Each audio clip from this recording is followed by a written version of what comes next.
Picture this. Two martial arts legends standing face to face in what would become one of the most talked about confrontations in combat sports history. The tension was so thick you could cut it with a katana blade. The setup that shook the world. When news broke that Jim Kelly and Chuck Norris would finally settle their rivalry in the ring, the martial arts community went absolutely wild. This wasn't just any other fight. This was the collision of two completely different fighting philosophies, two contrasting styles that had been brewing for years. The backstory? Both men had carved their names into martial arts legend through different paths. Kelly, the lightning-fast karate champion from Enter the Dragon fame, versus Norris, the methodical Tang Soo Do master who dominated competition circuits for years. Their mutual respect had always been tinged with the question, who would win in a real fight? Kelly entered the arena like a predator stalking prey. His reputation preceded him. This was a man who could throw 6 punches in the time most fighters threw 2. Standing 6'2" with the lean, muscular build of a classical martial artist, Kelly represented speed incarnate. His strengths were absolutely terrifying to opponents. Kelly's hand speed was legendary. Witnesses described his combinations as invisible until they landed. His footwork was poetry in motion, allowing him to slip in and out of range like a phantom. The man had reflexes that seemed almost supernatural, honed through years of point-fighting tournaments where split-second timing meant everything. But here's where it gets interesting. Kelly's greatest strength was also his potential weakness. His style relied heavily on distance management and precise timing. He was a surgical striker, preferring to pick apart opponents with calculated attacks rather than engage in prolonged exchanges.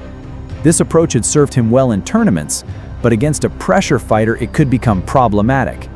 Kelly's tournament background meant he was used to fighting under specific rules. Point sparring where the first clean technique scored. Real combat, even in a controlled environment, demanded different skills. His conditioning, while excellent for short bursts, hadn't been tested in grinding extended battles. When Norris stepped into the arena, you could feel the atmosphere shift. This wasn't just another fighter. This was a man who'd built his reputation on being absolutely unstoppable once he got started. His 6'0" frame carried the kind of functional muscle that came from years of serious training, not just show. Norris brought something Kelly had rarely faced: relentless pressure combined with devastating power. His Tang Soo Do background gave him incredible kicking ability. Those legs were like baseball bats wrapped in human skin.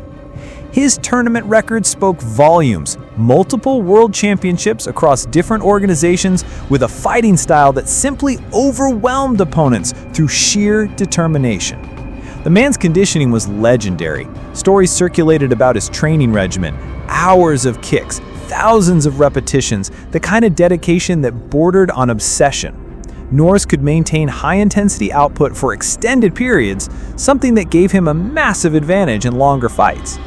His mental game was equally impressive. Norris had that rare ability to absorb punishment and keep coming forward. He'd been hurt in fights before, but never stopped pressing the action. This psychological warfare often broke opponents before the physical battle did. But Norris had his vulnerabilities too. His aggressive style sometimes left him open to counterattacks. Against faster opponents, his forward pressure approach could become predictable. His kicks, while powerful, required... When the bell rang, Kelly immediately established his rhythm. His jab flicked out like a snake's tongue, testing distance and timing. Norris, true to form, began his methodical advance, cutting off angles and reducing Kelly's maneuvering space. The first significant exchange came 90 seconds in. Kelly landed a picture-perfect reverse punch that snapped Norris's head back, drawing blood from his nose. The crowd erupted. This was the Kelly they'd come to see. But Norris's response was immediate and brutal. A low kick that buckled Kelly's lead leg, followed by a right cross that grazed Kelly's temple as he pulled back. This pattern continued through the early rounds. Kelly would score with his lightning-fast combinations, but Norris kept coming forward, absorbing punishment and dishing out his own brand of systematic destruction. By the 4th round, something shifted. Kelly's movement, while still impressive, had lost that effortless quality. Those early leg kicks from Norris were accumulating damage, making Kelly's footwork less crisp. Meanwhile, Norris looked like he was just getting warmed up. The decisive moment came in round 5. Kelly threw one of his signature combination attacks, a jab cross hook sequence that had dropped numerous opponents. But this time, Norris was ready. He absorbed the jab on his shoulder, slipped the cross, and stepped inside the hook. Suddenly, Kelly found himself in Norris's world, close range, where power trumped speed. Norris unleashed a devastating body shot that doubled Kelly over, followed by a knee strike that sent Kelly stumbling backward. For the first time in the fight, Kelly looked genuinely hurt. What happened next revealed the true character of both fighters. Kelly, despite being hurt, showed incredible heart. He used his superior boxing skills to tie up Norris, buying time to recover. His corner worked frantically between rounds, trying to restore his legs and prepare him for what everyone knew was coming. Norris, sensing victory, turned up the pressure. His kicks became more frequent and more powerful. He was systematically breaking down Kelly's defenses, round by round, technique by technique. The 8th round was pure warfare. Kelly, knowing he was behind on points, threw caution to the wind. His combinations came in rapid-fire succession, each one a potential fight ender. But Norris weathered the storm like a mountain enduring a hurricane. He absorbed what he couldn't avoid, redirected what he could, and kept pressing forward. When the final bell rang, both fighters embraced with genuine respect. They'd pushed each other to limits neither had experienced before. Kelly had shown that his speed and technique were every bit as dangerous as advertised. Norris had proven that his reputation for relentless pressure and conditioning was well-deserved. But in the end, Chuck Norris won by unanimous decision. The judges scored the fight based on effective aggression, ring control, and cumulative damage, all areas where Norris had gradually built advantages throughout the contest. Norris won because he imposed his will on the fight.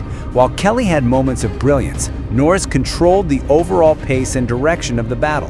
His pressure forced Kelly to fight Norris's fight rather than his own. The leg kicks that seemed minor in early rounds became fight-changing factors as the contest progressed. Most importantly, Norris's conditioning allowed him to maintain his intensity while Kelly's speed and movement deteriorated. In martial arts, as in life, sometimes the tortoise really does beat the hare, not through any single moment of brilliance, but through relentless, methodical excellence. This fight became legendary, not because it was one-sided, but because it showcased two different paths to martial arts mastery. Kelly proved that speed and technique could trouble even the most determined opponent. Norris proved that pressure, conditioning, and an unbreakable will could overcome superior speed and skill. Both men left the arena as legends, but only one left as victor.